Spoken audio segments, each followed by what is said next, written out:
তাহলে আইনের সংজ্ঞা দাও, এই প্রশ্নটা আমাদের কেন পড়তে হচ্ছে? আমাদের 2022 সালে একটা প্রশ্ন হচ্ছে আইন এবং আইন বিজ্ঞানের মধ্যে সম্পর্ক নিরূপণ করো। তাহলে আগে আইন কাকে যাই, টিকা 6টা থাকলে 4টা দিতে হবে। 22-এ যেমন 6টা টিকা ছিল, 4টা আনসার করতে হয়েছে।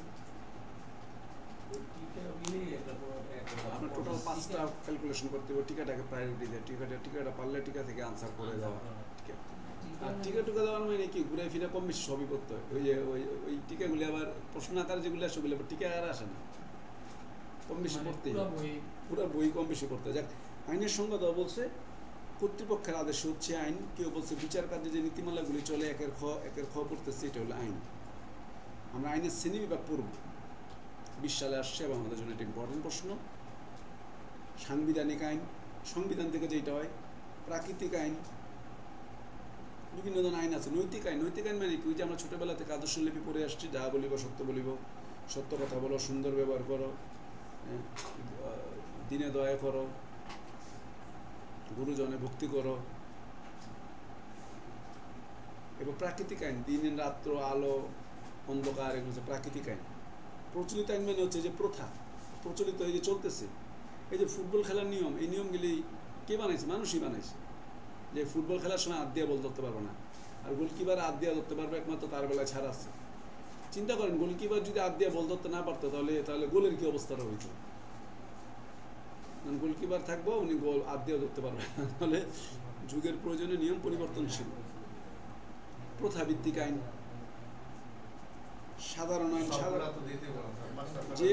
যে কয়েকটা আপনি নর্মালি মাথায় খেয়াল রাখেন। আপনি নর্মালি খেয়াল রাখবেন হচ্ছে সংবিধান একটা বলবেন, সংবিধান তো একটা আইন, আন্তর্জাতিক আইন, তারপর সামরিক বাহিনীর আইন, ডিপার্টমেন্টগুলি, এরপর হচ্ছে রেওয়াজ বা প্রথা, এই জাতীয় আইন, তারপর হচ্ছে এই সাধারণ যে আইন, তারপর বিশেষ আইন হয় না, ওই যে যেমন বিশেষ আইন, নারী শিশু আইন কিন্তু বিশেষ আইন, অস্ত্র আইন কিন্তু বিশেষ আইন, এটা কিন্তু আগে ছিল না। অস্ত্র আসছে বলে তো অস্ত্র আইন আসছে, কিন্তু আগে তো এই আইনটা ছিল না, এগুলোকে বলে বিশেষ আইন। তো এগুলো বিশেষ আইন এরকম। তারপরে যে প্রশাসনিক আইন, প্রশাসন কীভাবে চলবে, জজ সাহেবরা কয় বছর পর প্রমোশন হবে, কীভাবে বদলি হবে, এটাও তো একটা আইন। এগুলির বিভিন্ন ধরনের আইন আছে। আমরা এরপর এই আইনের উৎসটা আমরা ওইভাবে পড়বো না। আমরা আইনের উৎস তো পড়িয়েছিলাম, এটা কি পড়িয়েছিলাম কিনা এতে পড়বো বা আবার তো মাথার মধ্যে লোড না দাও। আইনের উৎসটা আমি একটু বলে নিই। আইনটা হয় কীভাবে, এই আমাদের ধর্মগ্রন্থগুলি উৎস হয় কীভাবে?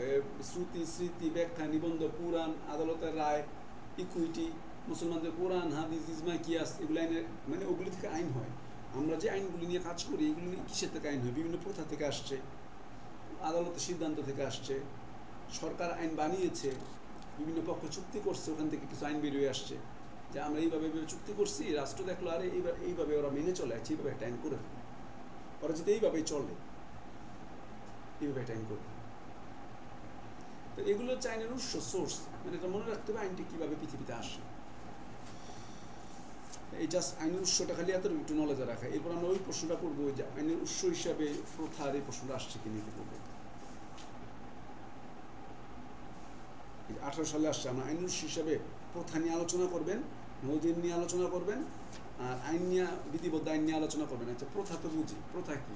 প্রথায় আবার একটা প্রশ্ন পড়াবো, প্রথা কি? যে রীতিনীতিগুলি মানুষ সহনশীলতার সহিত, স্বতঃস্ফূর্ততার সহিত, বাধাহীনভাবে অনাদিকাল হইতে, শরণাতীত কাল হইতে মনে করে মানে অনুসরণ করে আসতেছে, তাকে বলে হচ্ছে প্রথা। কিন্তু বিবাহ ছিলই, বিবাহ হাজার বছর আগে থেকে বিবাহ ছিল। প্রথা আমাদের হাজার বছর ধরে আমরা লুঙ্গি পরতেছি, ইংরেজরা আমাদের প্যান্ট পরা শিখেছে। এক একটা জাতিগোষ্ঠীর মধ্যে যে পোশাক দেয়, আপনি নেপালি ড্রেস দেখবেন, ওই যে যেমন আমাদের ভারতবর্ষ শাড়ি পরে ওই রকমই, মেয়েদের ওই রকম, নেপালিদের পোশাকও দেখবেন ওই রকম, বার্মা তো লুঙ্গি পরে, তামিলনাড়ুর লুঙ্গি পরে, কারণ হচ্ছে আমরা পানির দেশের মানুষ, এটা প্রথা চলছে এরকম।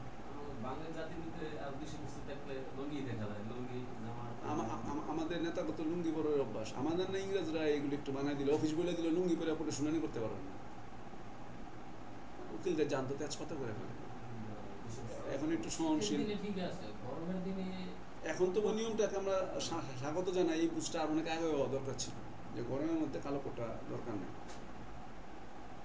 এসি ব্যবস্থা দরকার নাই, এত কারেন্ট খরচ করা দরকার নেই, কোটি পড়া দরকার নেই।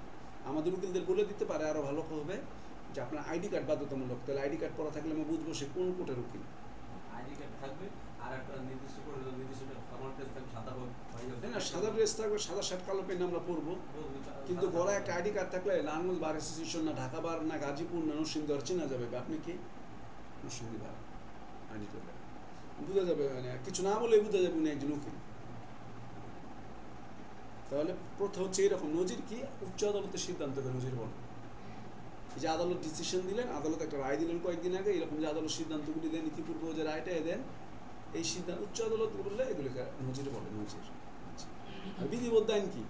এই যে সংসদ যে আইন বানাচ্ছে, এটা কিন্তু আদালতের সিদ্ধান্ত না, সংসদ যে আইন বানায় ওইটা তার আদালতের সিদ্ধান্ত না, সংসদ নিজের মতো আইন বানায়, যুগোপযোগী আইন বানায়। সংসদ না থাকলে কীভাবে আইন হয়? সংসদ না হলে আইন হয় কীভাবে?